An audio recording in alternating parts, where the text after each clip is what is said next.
Hello, everyone. Hope you're having a wonderful conference. As meteorologists, we're tasked to analyze the atmosphere and provide forecasts to the general public. In addition, we embark on educational campaigns and outreach events from time to time to connect with our given communities. Now, we do have data for both, but in terms of atmospheric data, we have plenty. But when it comes towards social data, where we're looking at risk perceptions, communication strategies, comprehension, response, and things of that sort, we do lack in that department. And that is how the NOAA Weather and Society Survey was born, to help fill that gap and provide practitioners with data so that in future education and outreach events, we know exactly what to cover and what strategies we should pursue so that we can make sure that we create effective risk communication for all. Today, we're going to be exploring the first of its kind Spanish language NOAA Weather and Society Survey, and what components we're considering to make sure that no language boundaries whatsoever get in the way of an effective message. That said, my name is Joseph Trujillo Falcon. My colleagues are listed here on the screen. Let's get started. The NOAA Severe Weather and Society Survey, from now on I'll call it the Weather Survey, has been released annually to the general United States public ever since 2017. And they sample a representative sample of the United States, meaning that they grab US Census data and say there are 52% of females in the United States, for example. Not a specific number, just making up an example here.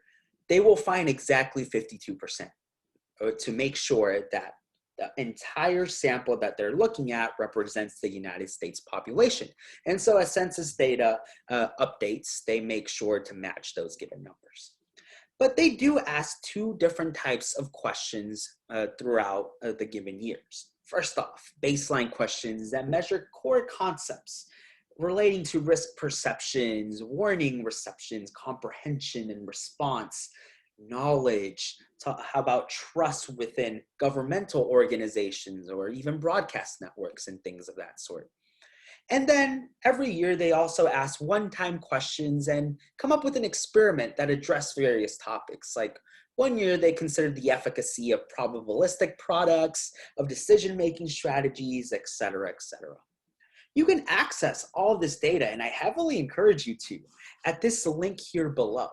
And it'll provide you data broken down by counties across the United States. And you can even break it down by your given WFO region. Here's the website for reference if you open the home page. And you can look at anything from composite scales to risk perceptions, time series, demographics, and everything of that sort. And you'll see the questions that were asked, and you can click on them and get specific data for a given CWA or a given county, even if you wanted to. And then, of course, more general to look at what stories the results are telling us nowadays.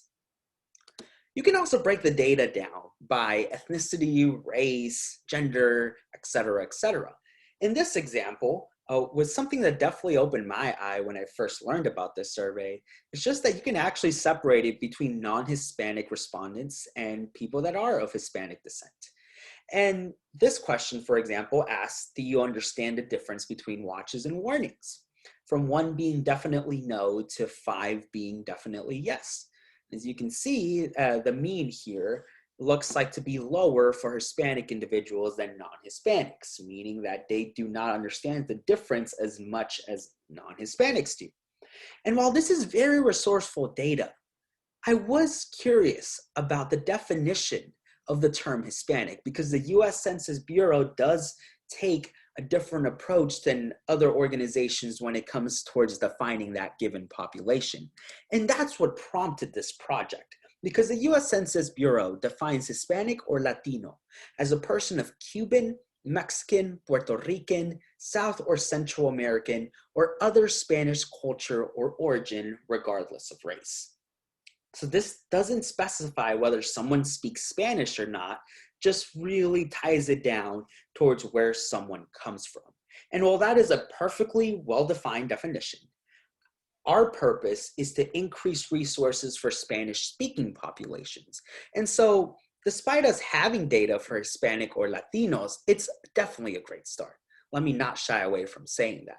But we can improve this so that we can make sure that if we do make recommendations towards NOAA and the National Weather Service someday, we have data that backs it up and what truly analyzes the most vulnerable.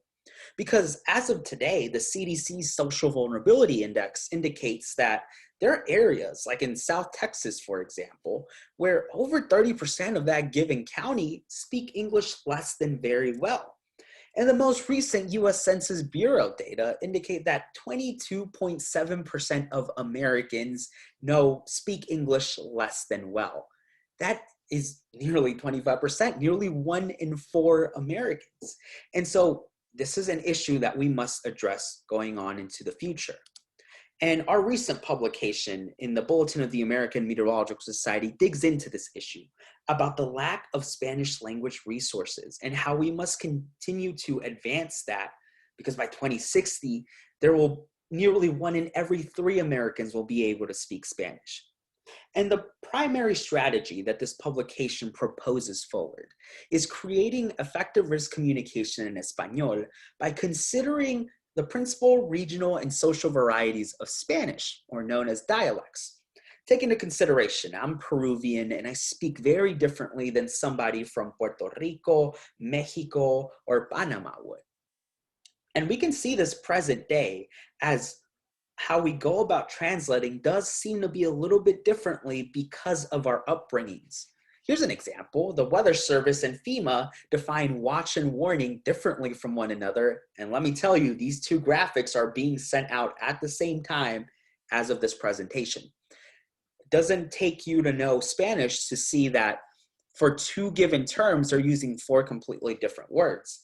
And all of these words have different implications and recommendations on what to do. And so it's why we wanted the NOAA Weather Survey to only focus on Spanish speakers, because Hispanic or Latinos is a great representation, but to make sure that we understand the regional varieties of a language and provide recommendations that best suit that community, we had to get a little bit more specific here. And so what I'm about to show you are some of the questions we have included in part of the weather survey for this upcoming year. I do want to note that due to the pandemic, we do not have any results as of today.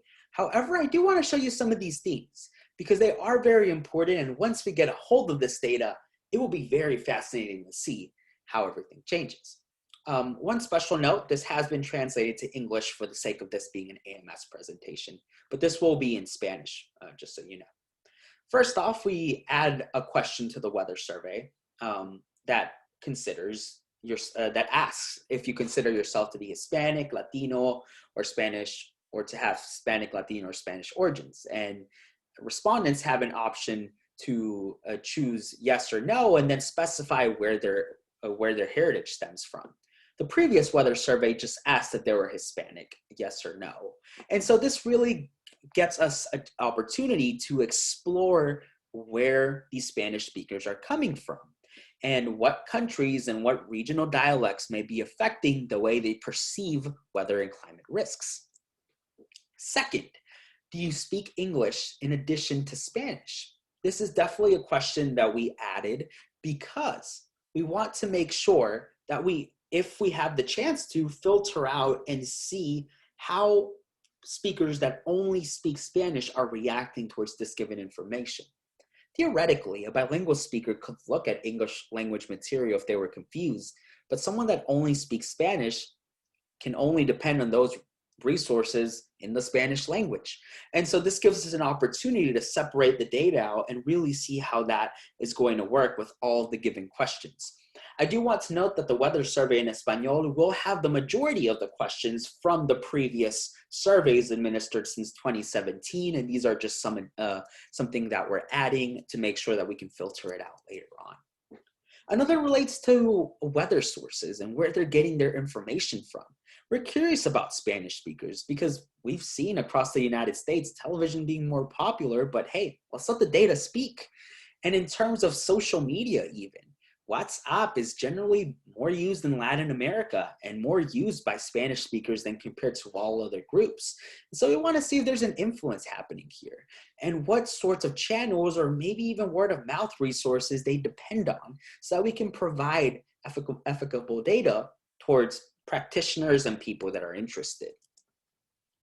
Lastly, one more theme that I wanted to highlight is just, I guess, engaging the population to see how they understand risk perceptions. So this first question asks, are you familiar with the following types of extreme weather?